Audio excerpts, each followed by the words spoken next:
You're a mum now. How has motherhood changed things? Oh my God, what a journey it is. It's honestly been the best. I'm obsessed with my daughter. She's just a little angel. I feel so blessed that she's healthy and thriving. She's already 7 months, which is That's crazy. crazy. It really does fly by. And it's such a cliche, but it's so true. They just grow so fast. And I think especially that 12 months, because each month is such a massive change and a massive milestone. It was a bit of a whirlwind journey, and we had lots of moving homes, and she's been very resilient, and I feel like it's already built her personality, which is amazing. What inspired you to take that path? Because there's different facets to what you do, but one of the things that's very important to you is health and well-being. Totally. I think everything stems off our own experiences, also predominantly our upbringing. So my parents were very holistic in their outlook on life, and I was raised on Chinese medicine and herbs and like alternative ways of thinking and doing things, with a combination of more of Western philosophies as well, but really that hybrid. And so I always, I guess, was grown up with that mentality to like look elsewhere and ask for more and seek more answers. And that crossed everything from the way I think about things, but also with a huge focus on health. But I think it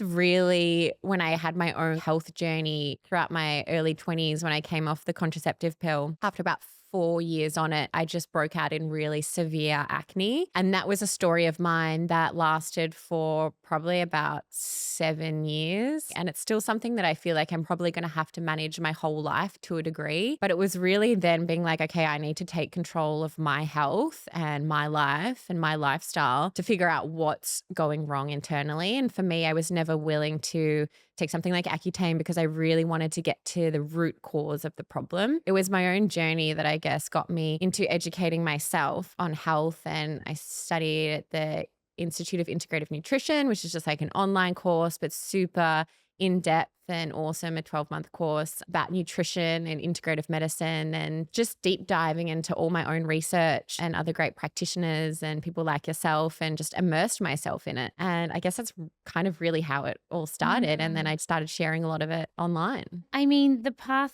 probably would have been seemingly easier to just take medication for your skin. Oh, yeah. That's just one symptom of probably many other things that as you've put your body into a state of recovery, there may be other things, I don't know, digestion and bowel health. Quick fix is a nice idea, but long term, the sustainability of it is the challenge. It can often come with side effects and unwanted effects as well that aren't talked about often. That's it. And I really didn't want to risk the side effects of taking something. I wanted to get my body to its optimal form. I wanted to be feeling my best. I wanted it to be working exactly how it should be. And I wasn't wanting to risk something else piling on top of that, maybe my skin healing, but then something else happening, like my gut being impacted by it, or my skin being so dry that I didn't know how to manage it. I deep dove into all of it, and I learned so much about myself in that time. Initially, I was focusing for quite a long time on gut health and like really fixing my gut health. And that took a long time. And it's one of these journeys that I think I first went into it being like, all right, if I do 3 months on like this supplement and this, I'll be good to go. Over time, I really learned that it's not, it's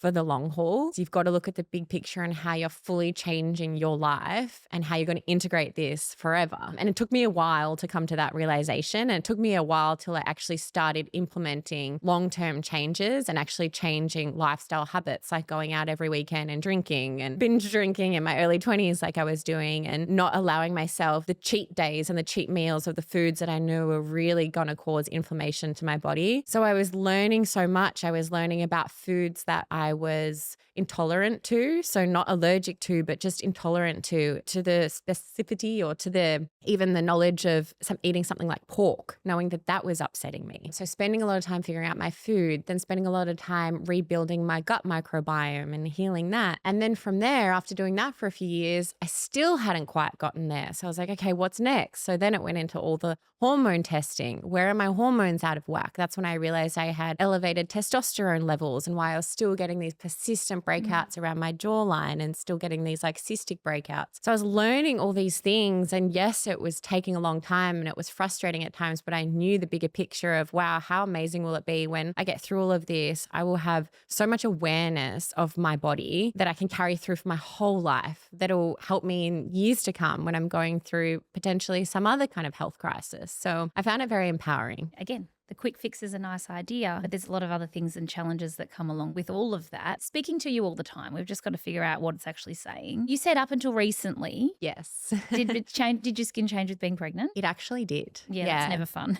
No, well, actually, it kind of worked in my favor. And I had a few friends who had had a similar experience. And I have kind of been praying all the later years of my 20s that if I did get pregnant at some point, that might be my story too. But look, I had gotten to a point where my skin was very manageable. Occasionally, it might have a random outburst for a small period, but I could generally see a correlation into what I was doing and had a lot of awareness about how to control it. But it still wasn't perfect. There was still like this tiny missing piece. And probably for all the things that you've done, you're like, can I have the perfect skin now? Totally. Right? And then I thought maybe that's not my story. Maybe I will never have perfect skin. And I found solace in hearing other stories. Actually, one that always inspired me a lot was Rosie Huntington, because she's such a big time model and personality, and she still struggles with her skin as well. And so I thought, maybe there's just some of us that it's just our story, and maybe one day we'll get the answer, maybe we won't, and trying to shift that mindset from it needing to be perfect and getting over my own insecurities about it. But when I was pregnant, I found that it was actually getting better and better with each month that went on. And I would say that pregnancy actually felt like to me, and I don't know if this is legitimate or not, that it did kind of reset my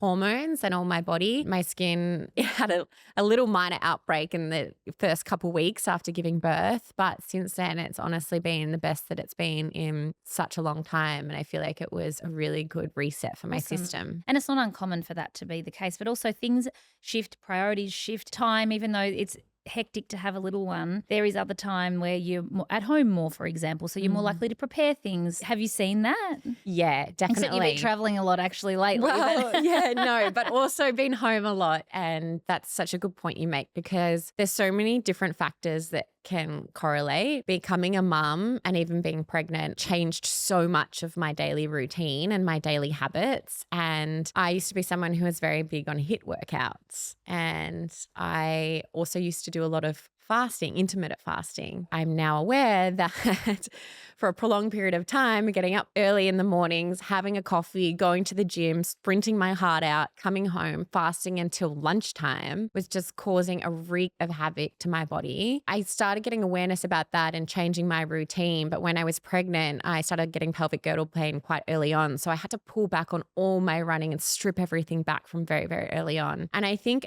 making those subtle adjustments has actually helped to calm my nervous system. And so I do think that there's a correlation between everything that I've done in the last 18 months just to slow my body down and allow it to be there for my baby has then in turn actually really helped me and helped my body reset. So I do think it's changing my routine in the gym. I do think it's being really cautious about what I am eating, and that I am eating regularly and good fuel nourishing meals that are supporting my breast milk to support my baby, and just having a lot more respect to just slow down and shift things as opposed to being in that such like go, go, go mode all the time. So I definitely think that that's all played a part.